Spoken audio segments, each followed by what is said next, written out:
Hello guys, katatapos lang ng undas at ito na nga nilabas na natin yung ating Christmas tree na nakatago ng mahabang panahon. Natulog siya sa pagkahaba-haba ng panahon, ngayon oras na para ilabas natin siya. At ito talaga yung kaugalian namin simula pa nung bata ako na tuwing katatapos ng undas ay mag-decorate na kami ng Christmas tree. So hanggang ngayon matanda na ako. Talagang nakaugalian ko na rin na maglabas or mag-decorate ng Christmas tree tuwing pagkatapos ng undas. At ito na nga, galing pa nga ito ng Dubai na Christmas tree natin, yung ating mga previous video na nabili natin sa flea market. At ang ganda pala ng nakuha natin na Christmas tree. So nabili lang natin to ng 10 dirham doon sa Dubai. At kung i-convert natin yung 10 dirham ay pumapatak lang siya na 150 pesos. O diba, sangka pa.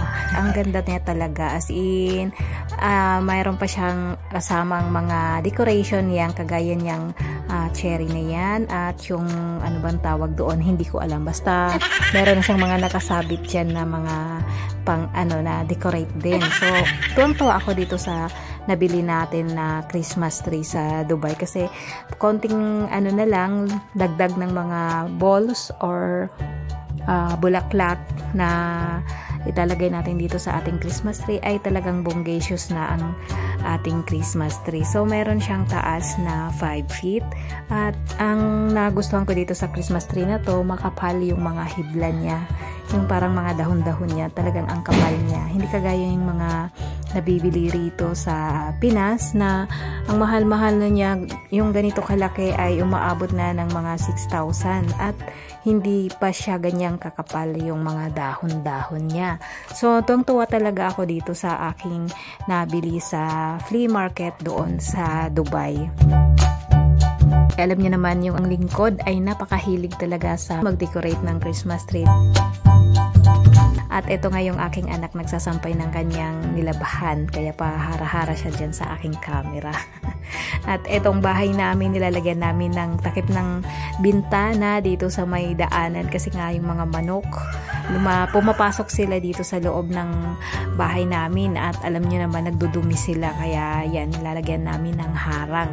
Pero ngayon naka-open siya kasi palabas-labas yung aking anak.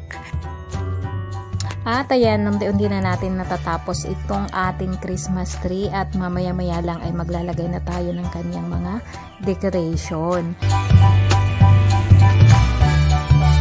At eto na rin yung mga bulaklak, naka-ready na rin, naayos na rin natin yung mga petals niya.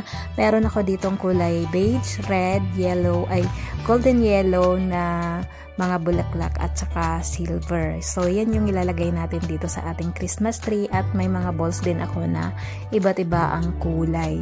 Ayan, nakapaglagay na po tayo dito sa may bandang kalahati.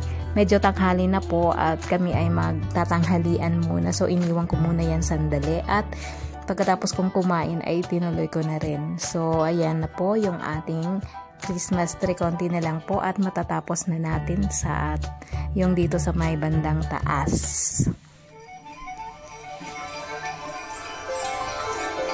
At ayan na po, nilagyan na po natin dito sa loob ng bahay kasi kanina doon tayo sa may labas nag-decorate kasi medyo makalat. So ayan na po yung ating Christmas tree. O diba, ang ganda.